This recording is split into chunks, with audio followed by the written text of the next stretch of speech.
Hey gang, it's been a while. Welcome back to another Scooby-Doo review. Today we will be talking about Happy Halloween Scooby-Doo. This just came out about a month ago, the end of September in Walmart's exclusively. I've been doing a lot of thinking on this one.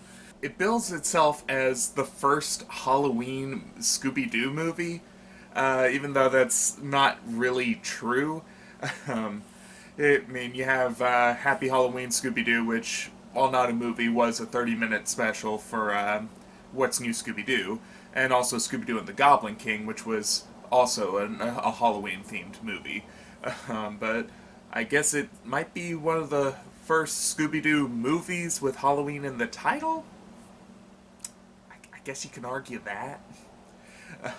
But yeah, it's Scooby-Doo and Halloween. I mean, it's perfect. I mean, Halloween is literally just Scooby-Doo in a single day.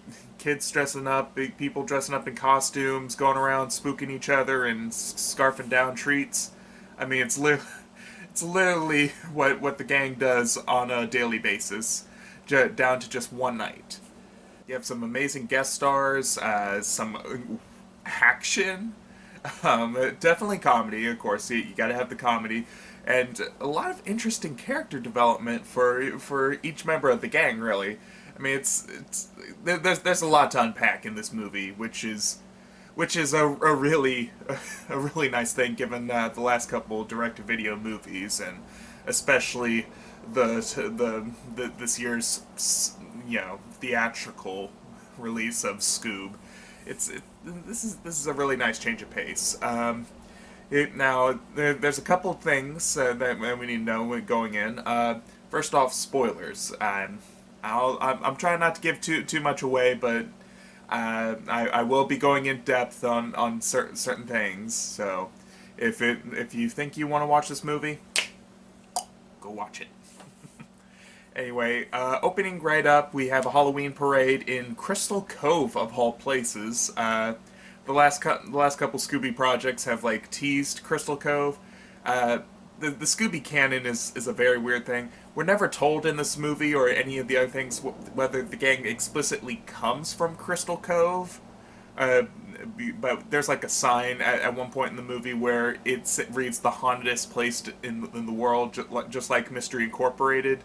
So I don't think it's canon to that, and especially not to how that show ended, where it was the sunniest place in the world.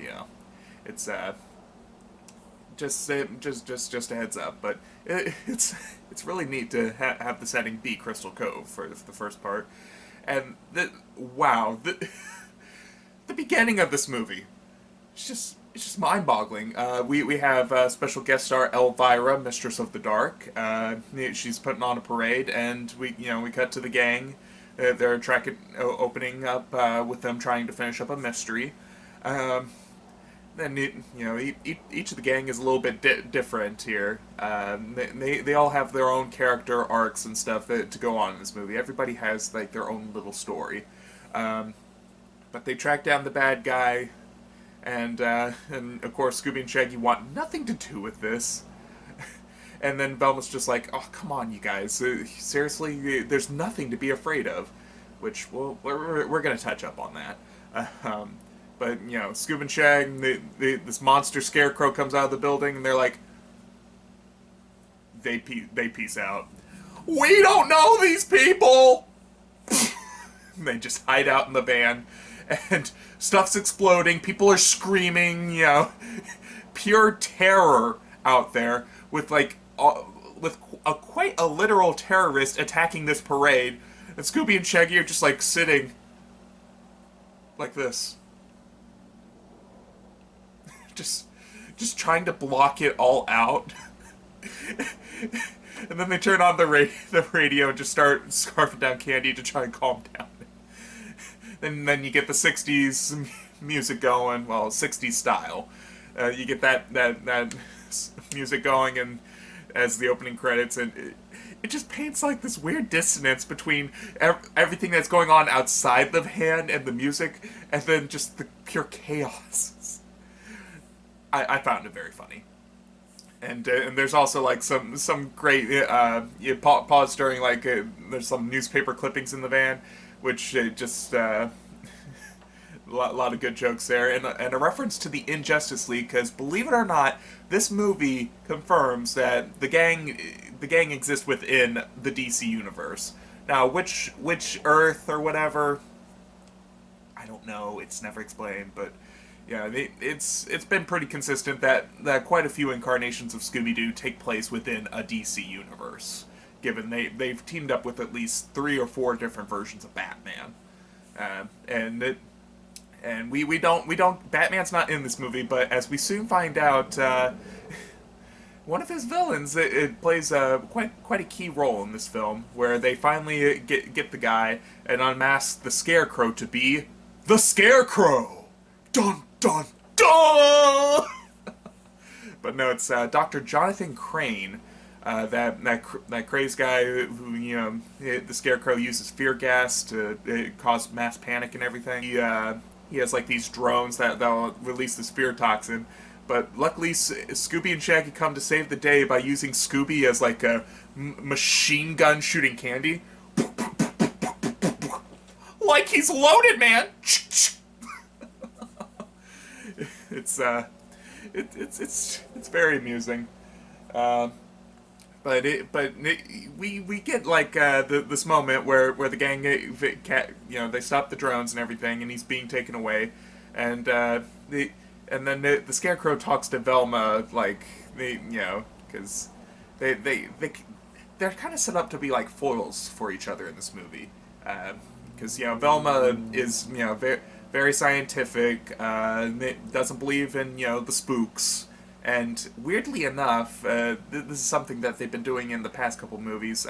She's been really hitting down hard on the supernatural really not being real, which, given that they've been trying to make sequels to the supernatural heavy incarnations of the franchise, it's not been great. It's really caused a lot of strain for several fans for Velma's character shift being like this. But she thinks fear is unnecessary, and that there's no reason to be afraid of anything, which gives her a lot of conflict with Shaggy and Scooby, given their attitude earlier, and they are very fearful. And now you have like Jonathan Crane, who's like the master of fear, of instilling it, and he's insane, but him and Velma butting heads over what it means to be afraid, and how necessary that is it's an interesting use of bringing in a DC character into this world. And of course, with the day saved, Shaggy and Scooby are free to do the trick or treating thing. I wish they had come up with better costumes, but it's what they do come up with is gross, kind of gross, really. Also, the Mystery Machine gets damaged, so of course Fred is very worried. I think it's handled better here, because this is not the first time, nor will I suppose it be the last time that they've done the whole Fred is in love with the Mystery Machine thing. Like it's his baby, it's his waifu. He loves that man, and they've been doing this since for like Lord knows how long. So the earliest I can remember is maybe back in What's New Scooby-Doo. That's when they started using that joke a lot, because the original Fred and Daphne were super boring, so it's nice to see them like try to give these characters some more character. But at this point, the Mystery Machine love thing, it's you're kind of tapping that out, guys. So maybe try and come up with something else for Fred. But here it toes the line, but it's still pretty funny. He's worried about the family. He's like, guys, she told me it's okay. She's gonna be okay. And Daphne in this movie, they seem to have taken some of her personality from Be Cool Scooby-Doo and kind of given it to the movie Daphne now. She's weird. She's pretty weird here. it works for the most part. It's pretty interesting, but she is a little kooky, and it works for the most part, except for like this one part, like when they were like bragging about how they found the scarecrow. She's like, yeah, nothing but net and everything. That was a little cringy. I mean, you get some of those jokes, you know, modern slang and whatever, thrown in here, and a crack from the scarecrow being caught by the avocado toast generation. It's bro, that's a little cringe. But it's not enough to affect the movie as a whole. I feel. But yeah, like I said, Daphne is given something to do here in this movie with Elvira. I'll touch up on that in a moment. But it's great. Velma, like I said, more to get into later. Shaggy and Scooby, though, apart from this opening, they're not really given a whole lot to do in this movie. It's weird because you know the beginning kind of sets them up as like them, you know, usually just hiding and everything is set to be up like some sort of driving conflict, but no, it just kind of disappears because you know, they go trick or treating, then they come across like this pumpkin field where they see toxic waste mixing in with one of the drones they destroyed. So the fear gas is mixing with toxic waste and being absorbed into these pumpkins, which causes them to mutate and turn into monsters. And yeah, so Shag and Scoob get the heck out of there, and they're trying to warn everybody, but they're like covered in leaves and gross candy goop and everything, so they look like a couple crazy hobos, and nobody believes them, which a little weird, to be honest. I mean, would they? I mean, we tend to see a lot of the gang in the moment. I mean, I can see Shaggy and Scooby making some false calls on whether monsters, if they're being chased by a monster or not. It's happened before, but you know, if they're that scared, you might want to check up on that, because the gang just doesn't believe them. They're embarrassed because they got a whole bunch of news reporters, you know, wanting to interview them for their, because they bagged the scarecrow, and that's a pretty big deal for a couple of teenage mystery solvers. But Velma's just embarrassed by Shaggy and Scooby. She's like, "Get out of here, guys! I'm just sick of you guys just messing up and being so scared or something." It's a little unclear of what she's mad about. Besides them, you know, just trying to ditch the whole fight with the scarecrow. But anyway, Daphne is helps clean them up and everything. He's pretty interesting here. Little kooky, got some of that be cool Scooby-Doo-ness in her. But I think that's really nice. With Shaggy and Scooby, you are usually the weird ones out of the gang. That's why, you know, where a lot of the humor comes from, and that's why the rest of the gang were often seen as boring after a while, you know, in classic Scooby-Doo. So making her, like Fred and her, like at least a little kooky, have like their own little quirks. You know, it goes a long way with the, you know, changing the dynamic a bit, because she's all for having fun like Shaggy and Scooby, but she's more willing to help with the mystery and, you know, actively, you know, solving the mystery. But she's not opposed to fun. Oh, I forgot. We have our other special guest star, Nye the Science Guy, returning from Guess Who, Scooby-Doo and Guess Who. He did an episode there, and they brought him back here, and him and Elvira in this movie, they are given roles. They serve a purpose, and I am very happy that I think it was really well done. He delivers them a replacement for the Mystery Machine, the Mystery Machine X. Basically, if Apple designed the Mystery Machine and slapped a Bill Nye bow tie on the front of it, and he basically acts as the gang's guy in the chair for the movie, or should I say, the man in the van. Of course, you know, Velma's all for that high tech upgrades and everything, and Fred's, you know, he's pretty unsatisfied. So, and Velma's like, it has everything, and Fred's like, except a soul. He loves that old van, man. He loves that old van. But it's nice to see Bill Nye come back. I think they used him pretty well as the scientific voice of reason. Good moments, especially when he's answering some trick or treaters, and then he starts criticizing a kid's Aquaman costume by trying to debunk the science, but the how unscientific Aquaman is, which is just hilarious given that this takes place within the DC universe. So it's just funny. It's just funny. Bill Nye's given some pretty good material. They discovered that Scooby and Shaggy were right about the pumpkins being a threat. Then they get chased around a little bit, and then like a significant part of the movie that's getting ready to come up is going to be spent them on the road running from these pumpkins. Now this is a very action-heavy movie. Which is surprisingly refreshing, a little bit different from what we come expect from Scooby-Doo. Meanwhile, Daphne is hanging out with Elvira. She wants to be she wants Elvira to be her mentor. The reason why is revealed later. It's funny. But they work off really well. Like I said, Daphne is really kooky in this movie, and so her and Elvira paired off. It's good stuff. It is good stuff. Everybody they hits the road.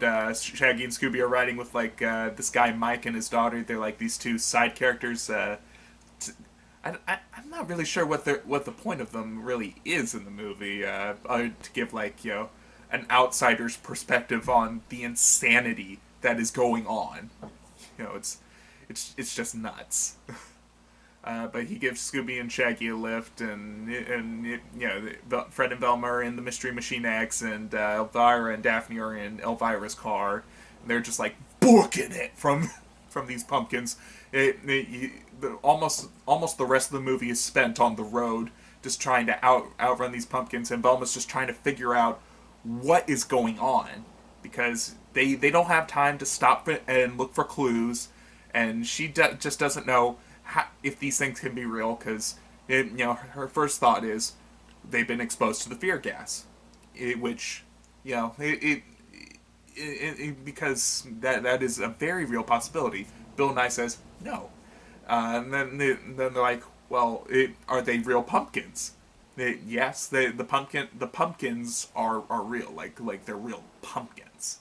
But you don't know if the mutation is real, because, like I said, poison ivy exists in this world, so maybe.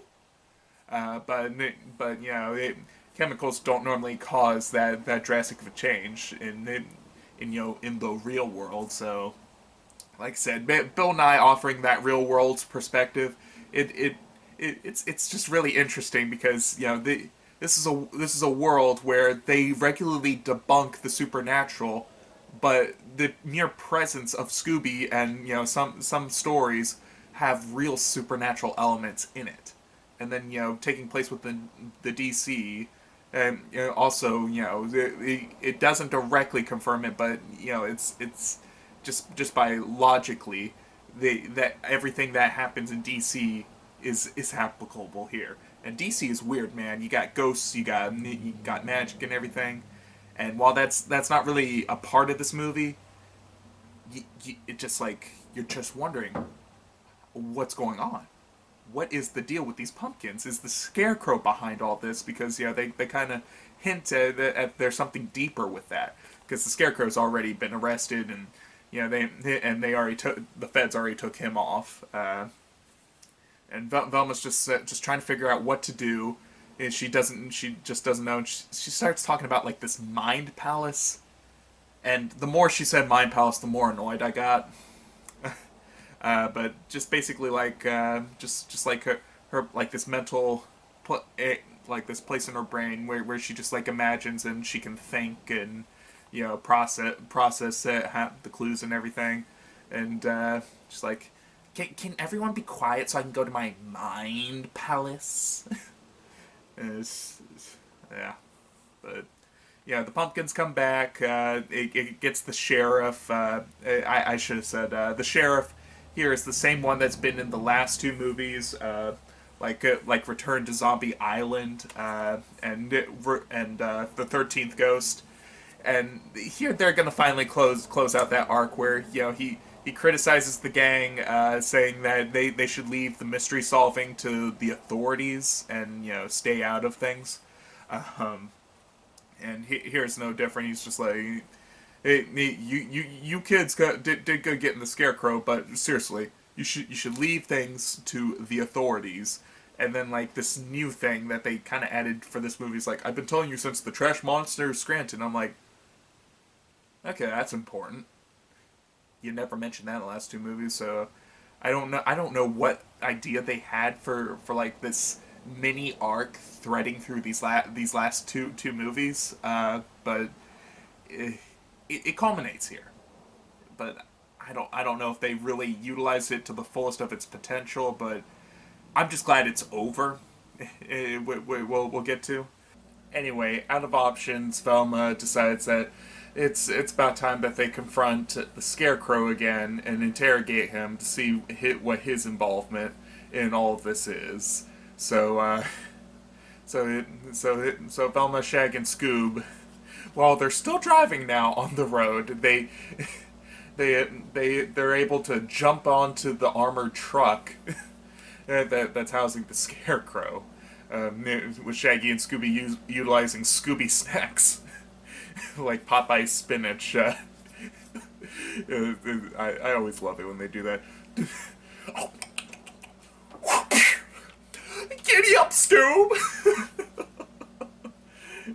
So anyway, but yeah, they go and they confront the Scarecrow.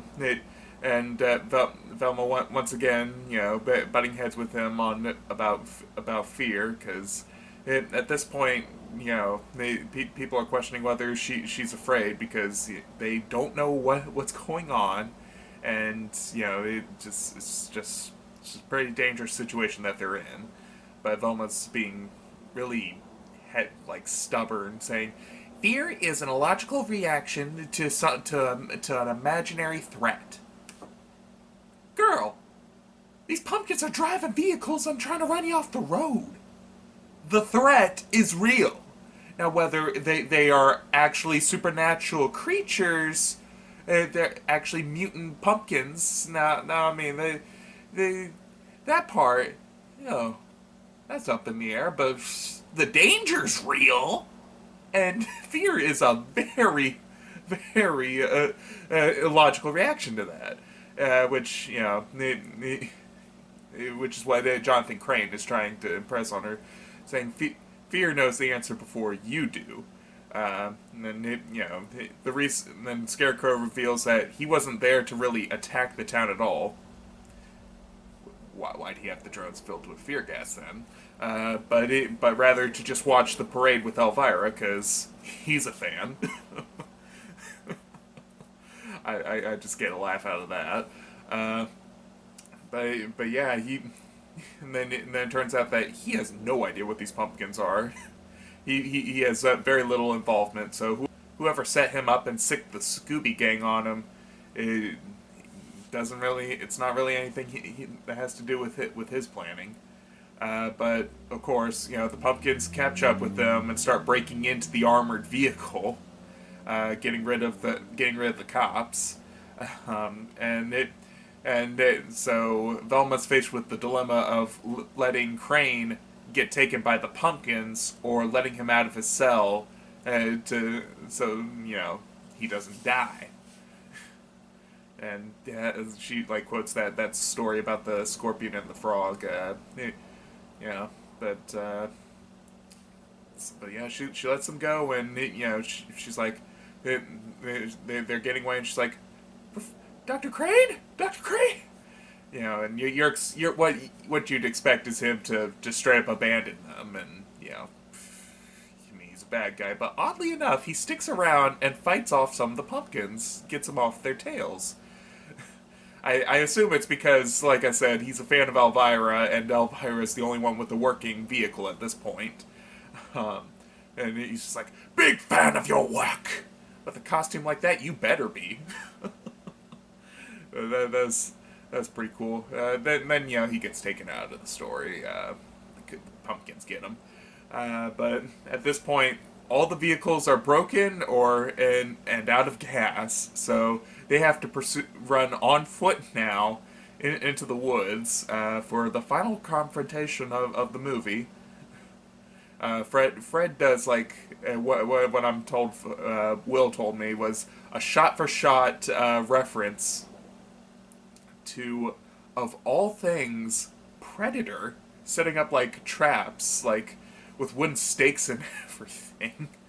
And it's just insane. Meanwhile, Velma finally gets into her mind palace, and Scooby and Shaggy join her since they shared Scooby snacks, so they can join her in her mind realm. It kind of reminds me of that episode of Mystery Incorporated where they all met up in the dream world. It's kind of cool, and yeah, they kind of look back on the clues from the small bit of clues that they got from earlier. Oh, by the way, Daphne at this point has swapped outfits with Elvira. You get the feeling that maybe Daphne just wants her outfit as the perfect Halloween costume. That kind of like her quirks of the day from Be Cool Scooby-Doo. It's like, kind of reminds me of that. But they get like this final all-out brawl where they gather together and an Avengers reference of all things. Mystery Incorporated, incorporate! What does that even mean?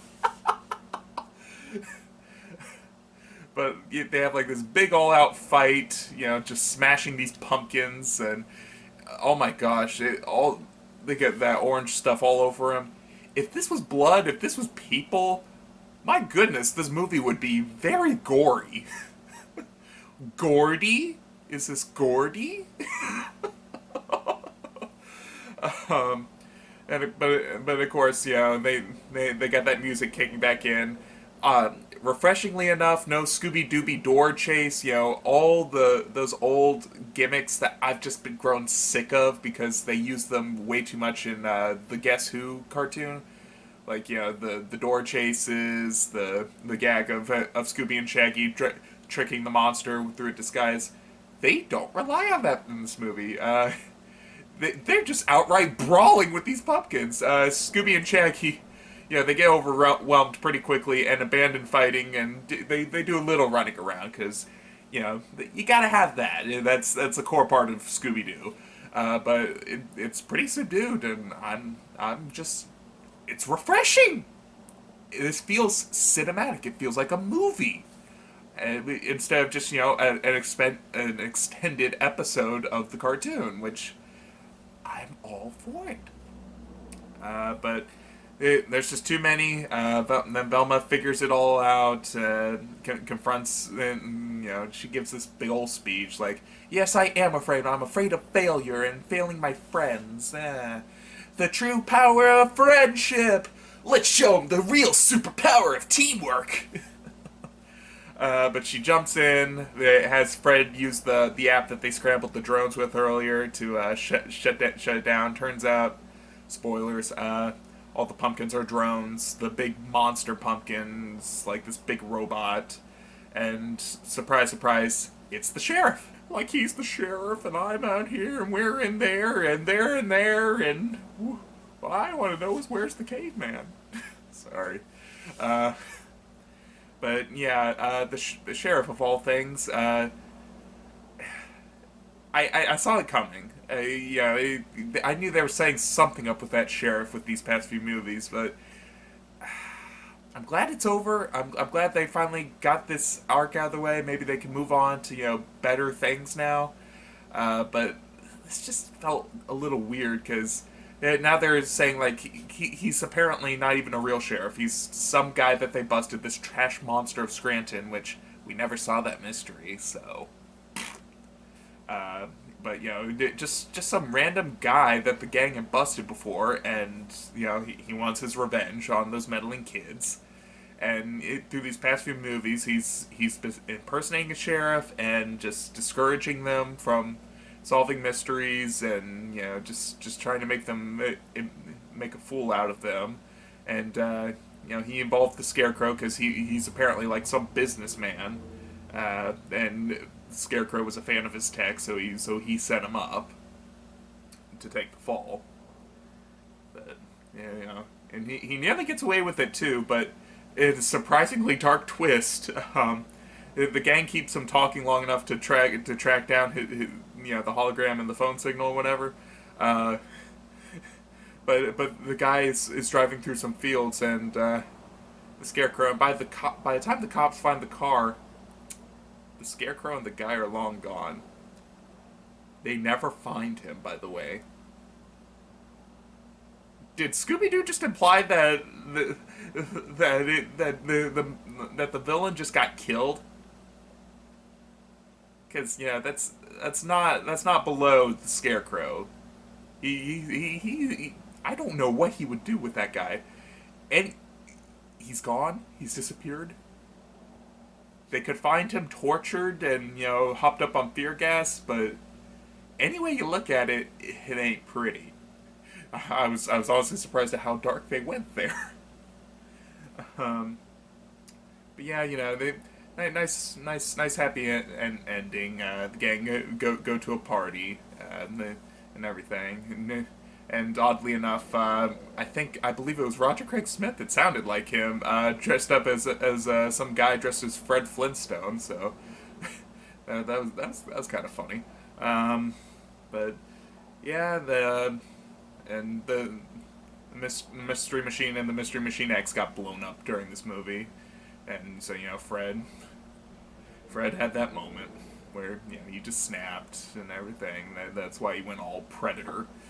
But we see him during the end credits that Bill Nye helps rebuild the Mystery Machine, and thanks to Fred's supervision, it's the genuine Mystery Machine. No lasers, classic design. So status quo. Daphne turns out was once Elvira's wig, not a wig. I'm not going to say what it is, because you'll just have to watch it to find out. But she was trying to subsume. She was trying to take over Elvira's life without anybody noticing. Apparently she's done this before. Fred's like, she's done this before. I'm like, okay, is she just Be Cool Daphne now? From Be Cool Scooby-Doo? That's something Be Cool Daphne would do all the time. Stuff like that. Apparently she swapped places with Phyllis Diller. I think she was also from the new Scooby movies. But that was just hilarious. But nice little character arc for Velma. Hopefully they kind of distance themselves from that hard, cynical view, and but Shaggy and Scooby, like I said, a lot of the focus was taken away from them in this. I mean, they're there, they get their moments, but like I said, a lot of it seems to be focused around Velma and a little bit of Fred and Daphne, which I'm all for a movie, because like I said, that was always, that's why during that Scrappy-Doo era, they focused entirely more on Shaggy and Scooby, because they were the interesting ones to watch most of the time. And Fred, Daphne, and Velma kind of balanced that out with being normal, but they were so normal that they were just uninteresting, but they seem to be trying to make them more interesting. I like that they've been giving them more character, and you can really see that in this movie. Bill Nye, he had a nice presence. Elvira was pretty charming as well, and like I said, it's just an overall really solid movie, and hopefully a step in the right direction, given previous movies. And as for the timeline and canon and everything, I have my own theories on it. I have my own headcanon of the Scooby-Doo timeline and the multiverses, and the broad strokes and everything. Maybe I'll make a video about that someday. But overall, very solid movie. I believe the director slash writer was the guy who did The Adventures of Billy and Mandy Oogie Boogie Adventure. I might be having that name wrong, but he used to sneak Scooby-Doo into that show. I do remember that, and I loved that. So it was nice to see him be able to tackle Scooby-Doo, fully. And like I said, just overall solid. They finally addressed some of the problems that I've been having within the last couple, and hopefully they can step away from those elements in the future. Now that they kind of wrap that up, but honestly, because I've been wondering whether they're going to go back and try and touch up on Ghoul School and Reluctant Werewolf, because we have those references. Ghoul School girls were in an episode of OKKO, that Reluctant Werewolf reference in Return to Zombie Island. The thing is, though, as much as I want that done, I'd want it to be done right because given this in a modern flair and everything, and trying to build it off as a sequel, that just really hasn't worked out for them with these past couple. They want to, they're trying to milk that nostalgia, but we come in expecting, and the old stuff that it's supposed to pay tribute to, but we don't quite get that, and instead it's just like, oh yeah, that stuff kind of happened, but no, it didn't really happen like that. It's totally different, and that just really just kind of taints the whole thing as an experience. So I'm fine with them just continuing to do they doing separate things, that their own standalone stuff. I hear Scooby-Doo is going to be one of the next direct-to-video movies will be Scooby-Doo crossing over with Courage the Cowardly Dog, of all things. If you don't know, they did like a whole marathon TV bumper crossover back on Cartoon Network back in the day, and doing like a whole movie based on that would be really interesting. I heard it started off as an episode of Guess Who, but like they decided to just make it a full movie instead. I'll keep an eye out for it. I've never been a huge fan of Courage, but the show had promise and it's very creepy.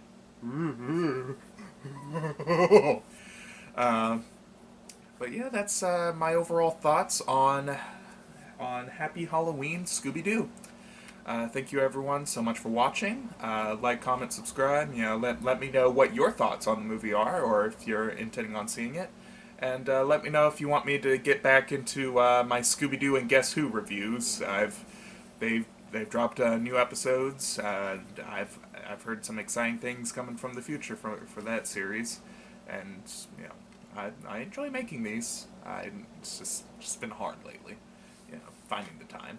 But anyway, until next time, Scooby-Dooby-Doo! Da, da, da, da, da. We see today a world we couldn't